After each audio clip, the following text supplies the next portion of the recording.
করতে পারবেন বড় ব্যাপার।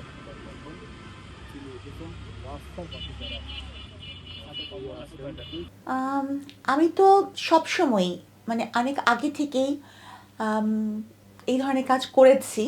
ঠিক সেবামূলক বলবো না, এটা সহযোগিতা আমার পক্ষ থেকে বা উপহার। হ্যাঁ, তো এবার যেহেতু খুব মানে আমার মূল ফোকাস কিন্তু বন্দিনীদের জন্য কাজ করা।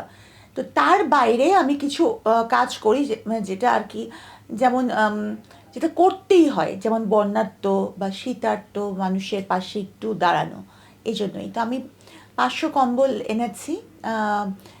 অলরেডি কিছু দিয়ে ফেলেছি, এখন 400 আছে, সেগুলো আস্তে আস্তে দিব বিভিন্ন জায়গায়। যারা আমার ফোকাস হচ্ছে যে যারা বিশেষ করে বয়স্ক মানুষ যারা শীতে কষ্ট পাচ্ছে, কিন্তু থাকে না যে অনেকে মানুষের কাছে হাত পাততে পারে না, চাইতে পারে না।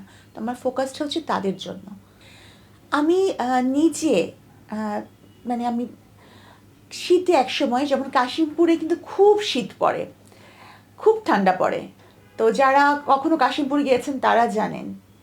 তো কিন্তু ওখানে কিন্তু কারা কর্তৃপক্ষের নির্দেশ অনুযায়ী সব ধরনের শীত বস্ত্র কিন্তু কারা অভ্যন্তরে ঢোকানোর নিয়ম নাই, নিরাপত্তার স্বার্থে। যেমন যেমন ধরেন কিছু শীতের বস্ত্রে অনেকগুলো লেয়ার্স থাকে, অনেক পকেটস থাকে, এই জন্য শীত বস্ত্র কিন্তু কারাগারভাবে ঢোকানোর নিয়ম নাই। তো মোটামুটি শীত বস্ত্র ছাড়াই জাস্ট কম্বলকে অবলম্বন করে শীত পার করতে হয়। ঠিক আছে? তো শীতের কষ্ট কী সেটা আমি জানি। হ্যাঁ, আমি উপলব্ধি করেছি। তাই এখন যখন অনেক শীত পড়েছে, তখন আমি তো অবশ্যই মানুষের পাশে দাঁড়াবো। তা আমি বলবো যে যারা কখনো শীতের কষ্ট উপলব্ধি করেননি, ধরেন একটা মানে রুমের মধ্যে থাকেন, তারপরে একটা গাড়িতে চলাফেরা করেন, তারা কিন্তু ঠিক ওভাবে উপলব্ধি করতে পারেন না। কিন্তু আমি বলবো যে আপনাদের সামর্থ্য অনুযায়ী যদি শীতার্ত মানুষের পাশে থাকেন, তাহলে এটা একটা অনেক বড় ব্যাপার হবে। আমি আগেও এসব কাজের সাথে জড়িত ছিলাম।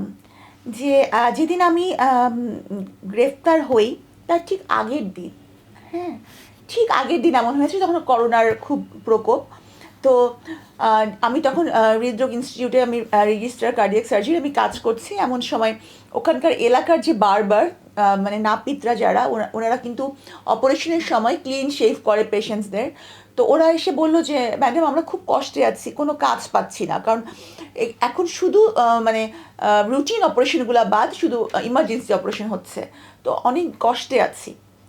তো আমার সেদিন আমার কাছে যা ছিল, যে ব্যাগে যাই ছিল তাই আমি তাদেরকে দিলাম। হ্যাঁ, তো ঠিক পরের দিনই আমি অ্যারেস্ট হই। তো তখন আমার এত অভিমান হয়েছিল মানুষের প্রতি, যে আল্লাহ আমি এত সবসময় করি কিন্তু এই বিপদের সময় কেউ পাশে নাই।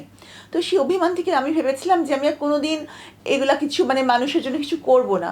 কিন্তু আবার যখন আমি বের হলাম, আবার ঠিক একই রকম, এমনকি কারাগারের ভিতরেও আমি আমার সাধ্য অনুযায়ী, যদিও আমার সামর্থ্য এবং সাধ্য কম ছিল, কিন্তু আমি চেষ্টা করেছি। এখান থেকে বের হওয়ার পরে আমি আবার আমার সাধ্য অনুযায়ী শুরু করেছি।